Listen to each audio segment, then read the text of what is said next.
Excuse me, sir. Yes, come in. Good morning, sir. Good morning. சொல்லுங்க Rohini madam. Sir, என்னோட ராஜினாமா letter sir. ராஜினாமாவா? ஏன் madam? என்னாச்சுது? இல்ல sir, நாங்க உறுதிமொழி எடுத்ததா இந்த சேவைக்கு வந்தோம். இந்த நாட்டு மக்களுக்கு நல்ல தோழனா உற்ற தோழனா இருப்போம்னு தான் வாக்குறுதி கொடுத்ததா இந்த டிபார்ட்மென்ட்க்குள்ள நாங்க வந்தோம். ஒரு தனிப்பட்ட பணக்காரனுக்கு அடிமையா இருப்போம்னு வாக்கு கொடுக்கல. என்ன சொல்றீங்க? ஒரு செல்வாக்குள்ள ஒரு தனி மனிதனை பாதுகாக்கிறதுக்காக நாங்க இந்த டிபார்ட்மென்ட்க்குள்ள வரலன்னு சொல்றேன் சார். ரோகிணி மேடம், என்னாச்சுது?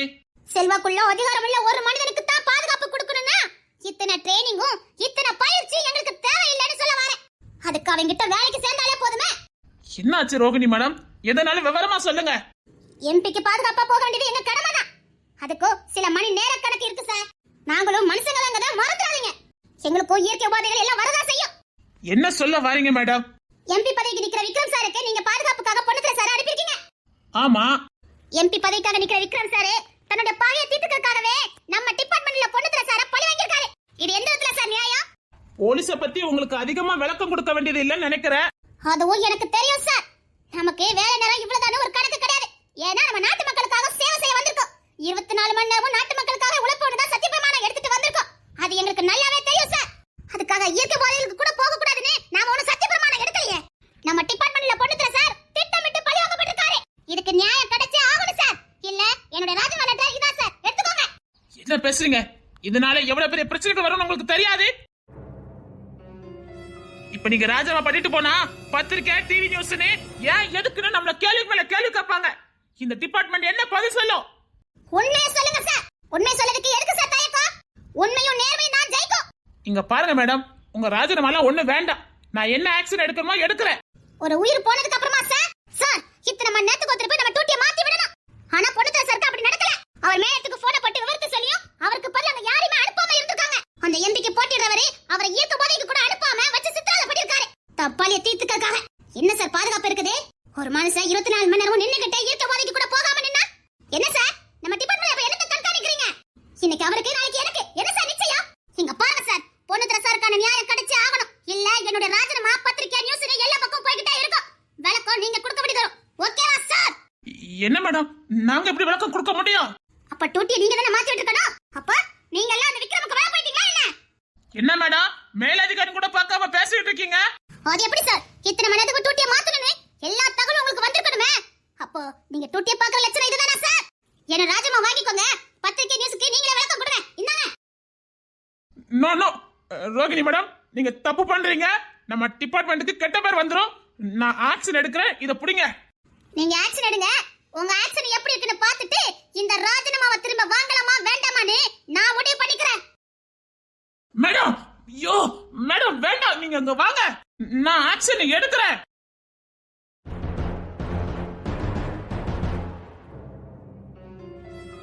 சார், விஷயம் கை மீறி போயிடுச்சு சார். என்ன மாட்டி பாக்கீங்களா? என்ன எங்க வந்து யார கை பண்ணாதீங்க சார். நிலைமை புரிஞ்சுக்கோங்க சார். அந்த ரோஹிணி மாமனோட ராஜினாமா மட்டும் பத்திரிக்கை டிவி நியூஸ்னு போச்சுன்னா உங்க அரசியல் வாழ்க்கையே முடிஞ்சு போயிடும். அவங்க ஏன் ராஜினாமா பண்ணாங்க, எதுக்கு ராஜினாமா பண்ணாங்கன்னு பத்திரிக்கை டிவின்னு தெரிஞ்சது அவ்வளவுதான். அதுக்கு தான் சார் சொல்றேன், ஒரு ஃபார்மாலிட்டிஸ்க்கு வந்துட்டு போயிருங்க. எந்த பிரச்சனை இல்லாம உங்களை வெளியில அனுப்ப வேண்டியது என் பொறுப்பு. இப்ப நீங்க பிடிவாதம் பிடிச்சு வராம இருந்தீங்கன்னா அது உங்களுக்கு தான் பாதிப்பு. பாத்துக்கிடுங்க. என்ன பொம்பளைங்களா என்கிட்ட வந்து மோதிட்டு இருக்காங்க? எவன் அந்த ரோகிணி? எங்களை ஆட்டம் காண வச்சுக்கிட்டு இருக்கா. ரோகிணி டிஎஸ்பி உண்மை நேர்மை கண்ணியம் கட்டுப்பாடுன்னு வாழக்கூடிய ஒரு உயர் அதிகாரி. இங்க பாருங்க சார், யாருக்கிட்டனாலும் மோதலாம். இந்த ரோகிணி மேடம் மட்டும் மோதவே கூடாது. சரியான வில்லி சார். ஒருத்தன் வாழ்க்கைய முடிக்கணும்னு முடிவு பண்ணிட்டாங்க, முடிச்சு காட்டிடுவாங்க. அத்தி பயவுல சும்மாதான் வீரப்பா பேசிட்டு வருதுன்னு நினைச்சேன்.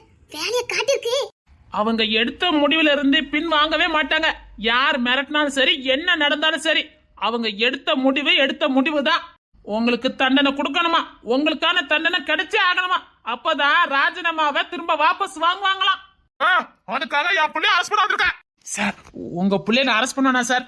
உங்களை பத்தி எனக்கு தெரியாதா? நீங்க நினைச்சா என்ன வேணாலும் பண்ணுவீங்க. எனக்கு அந்த பயம் இருக்காதா? இவர்லாம் ஒரு அதிகாரி. கேவலம் இவங்கிட்ட போய் கெஞ்சிக்கிட்டு இருக்காரு. இவர் போஸ்டிங் என்ன? ஜஸ்ட் ஃபார்மாலிட்டிஸ் தான் சார்.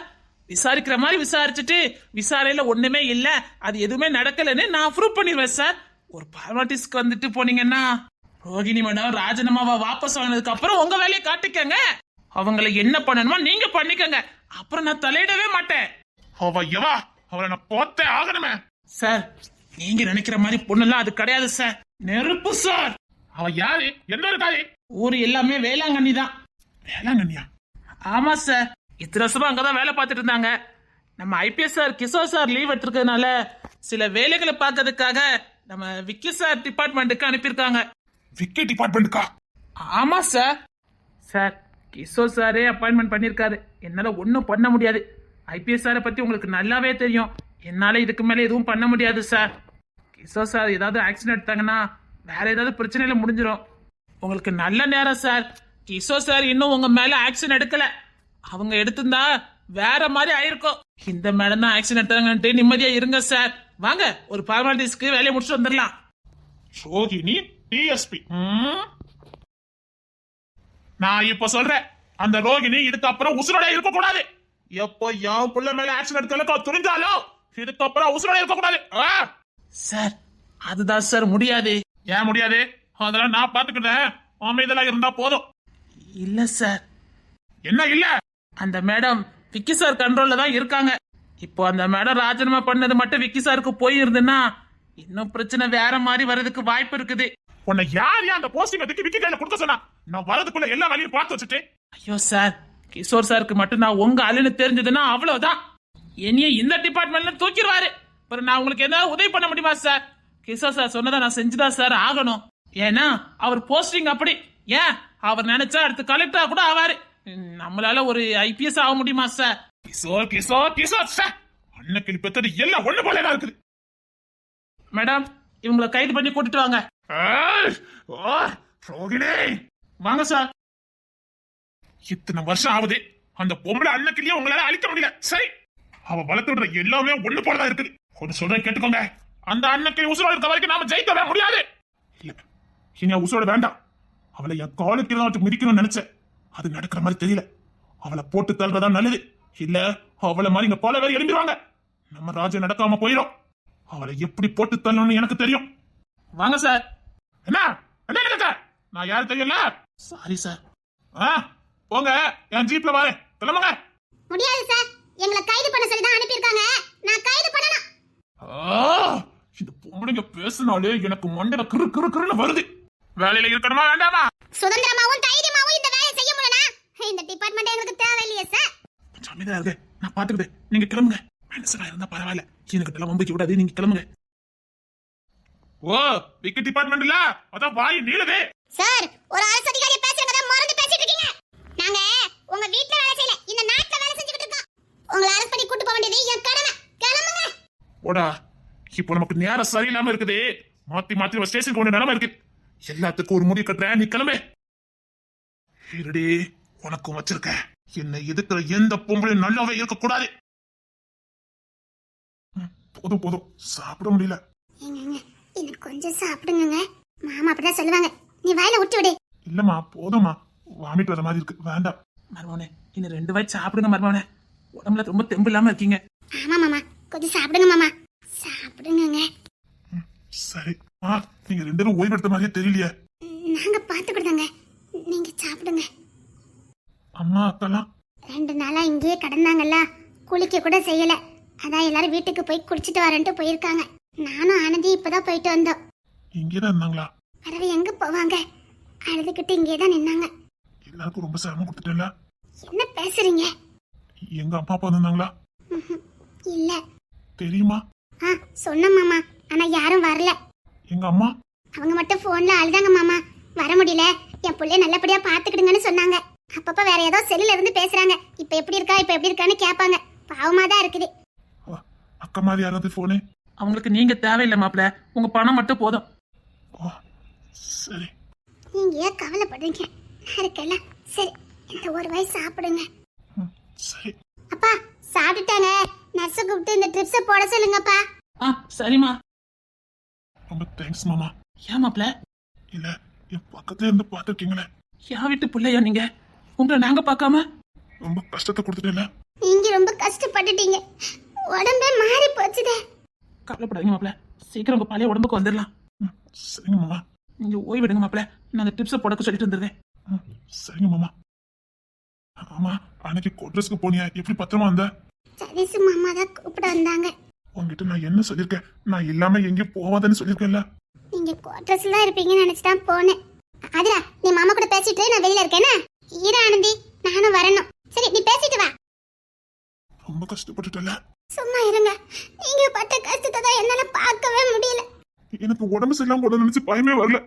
ஒருவேளை எனக்கு ஏதாவது ஒண்ணு ஆகி உன்னை யாரு பாப்பான்னு நினைக்கும் போது பயமாயிட்டு ஆகுறா.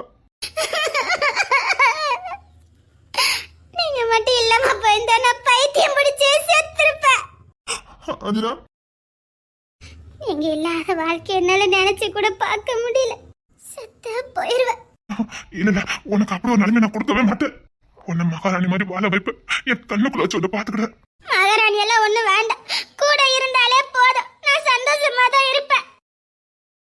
என் கூட மட்டும் இருந்துருங்க, அது போதும் எனக்கு. இல்ல இல்ல, உன்னை விட்டு நான் எங்கேயும் போக மாட்டேன். எவ்வளவு பயந்துட்டேன் தெரியுமா?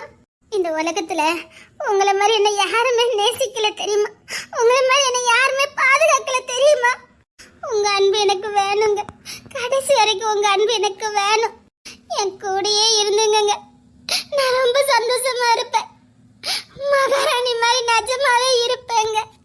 என் கூட வாழ்றது அங்க எனக்கு சந்தோஷம். சத்தியமாவும் கூட இருப்பேம்மா. எங்க அவனை சொன்ன கோபப்பட மாட்டீங்களே? என்னம்மா?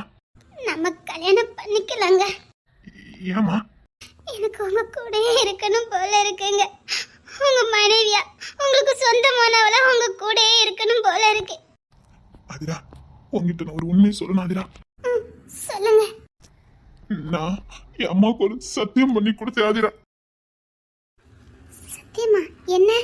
நான் சத்தியம் பண்ணி கொடுத்ததை விட என்கிட்ட இருந்து எங்க அம்மா சத்தியத்தை வாங்கிக்கிட்டாங்க. என்னங்க சொல்றீங்க? ஆமா அதிரா, மறிக்கிறதுக்கு முன்னாடி எங்க அம்மா என்கிட்ட சத்தியம் வாங்கினாங்க. அப்ப இவங்க உண்மையிலே உங்க அம்மா அப்பா கிடையாதா? எங்க அம்மா என்கிட்ட சத்தியம் வாங்கிட்டு என் முன்னாடியே இறந்தாங்களா.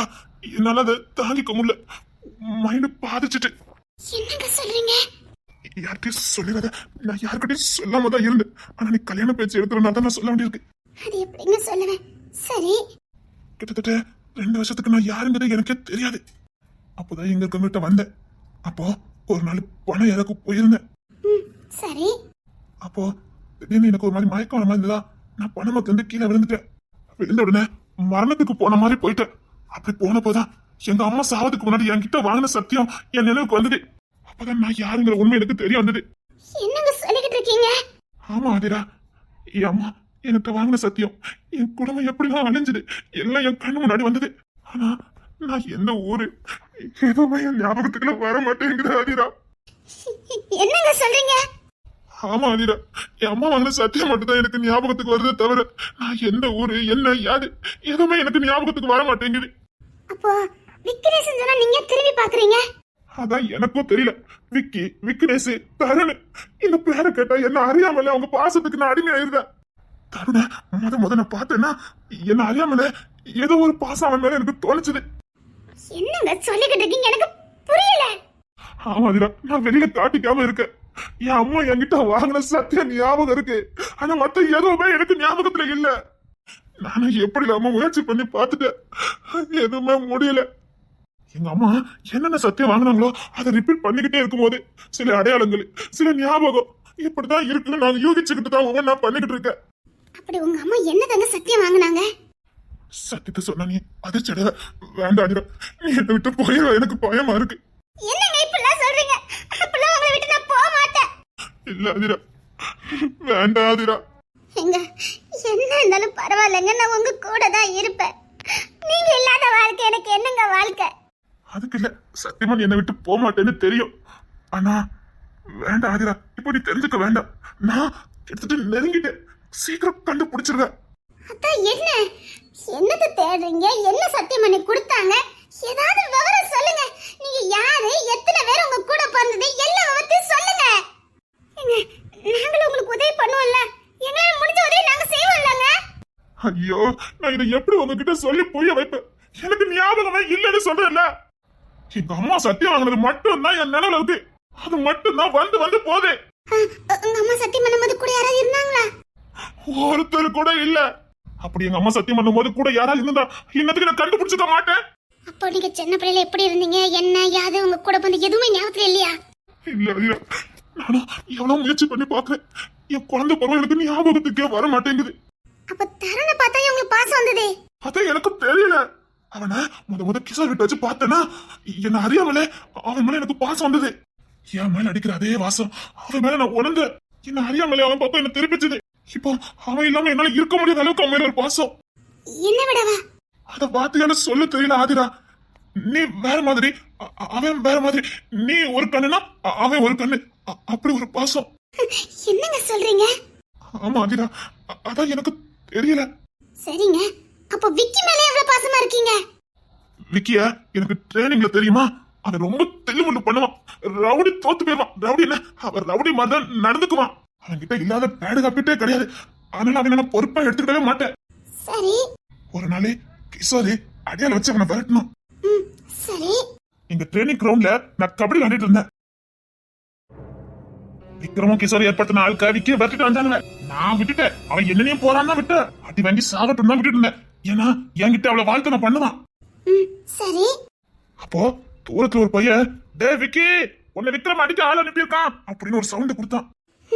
சரி. என்னன்னு தெரியல, அந்த பேரை கட்டோன்னு நான் நானாவே இல்ல. நான் என்ன பண்றேன்னு எனக்கே தெரியல. மிருகமா மாறிட்டேன். அடியாளப்ப அடிச்சு தமசம் பண்ணிட்டேன். அவன் மேல யாரும் கை வைக்க கூடாதுன்னு ரொம்ப தெளிவா இருந்தேன். நான் அடிச்ச அடியை பார்த்து கிரௌண்ட்ல பயில மிரண்டு போயிட்டானுங்க. விக்கியும் நடுங்கி போய் தான் நின்னான். அப்ப எனக்கு குழப்பம், இந்த பேரை கட்ட நான் இப்படி நடந்துக்கிறதுன்னு. அதுக்கப்புறம் அவனுக்கு எங்க பார்த்தாலும் எனக்கு ஏதோ ஒரு பாசம். அவன் பேர் தெரியுது முன்னாடி எனக்கு பிடிக்காது. ஆனா அவன் பேர் தெரிஞ்சதுக்கு அப்புறம் எனக்கு ரொம்ப பிடிச்சது. அவன் என்ன பண்ணாலும் நான் ரசிக்க ஆரம்பிச்சேன். எனக்கு தில்லுமுள்ளுனாலே பிடிக்காதுல்ல. எதுவுமே நேர்மையா போக முடியும்னா அவனை பாஸ் பண்ண வைக்கிறதுக்காகவே ட்ரைனிங்ல எல்லா தில்லுமுள்ளு வேலையும் செஞ்சு அவனை பாஸ் பண்ண வச்ச. அவன் போஸ்டிங்காக என்னென்ன பண்ணணுமோ அத்தனையும் பண்ணணும். அவன் உங்ககிட்ட சண்டை போடும்போது அவன் பேர் விக்கின்னு உங்களுக்கு தெரியாதா? ராக்கி பாய்னு கூப்பிடுவானுங்க. அதுதான் அவன் பேரை நான் நினைச்சுக்கிட்டேன். சரிங்க, உங்களுக்கு அந்த பேரை கட்டின பாசம் வந்தது. ஆனா அவனுக்கு எதுக்கு உங்க மேல பாசம் வந்தது? நீங்க தான் உசுருன்னு அலைஞ்சுக்கிட்டு இருக்கான். உங்களுக்கு இன்னொரு ரகசியம் தெரியுமா? நீங்க கல்யாணம் பண்ணாம அவன் கல்யாணம் பண்ண மாட்டேங்கல ரொம்ப உறுதியா இருக்கான். என்னன்னு எங்களுக்கு தெரிய மாட்டேங்குது. ஆனா ஒண்ணு, உங்களுக்கு ஒண்ணுனா அவரால் தாங்கிக்க முடியல. உசுரை கூட கொடுக்க துணிதானே. எதை வச்சு சொல்ற? அவன் ஃப்ரெண்டு மாதிரி பழகிட்டு இருக்கான். ஃப்ரெண்டு மாதிரி பழகிட்டு இருக்காரா?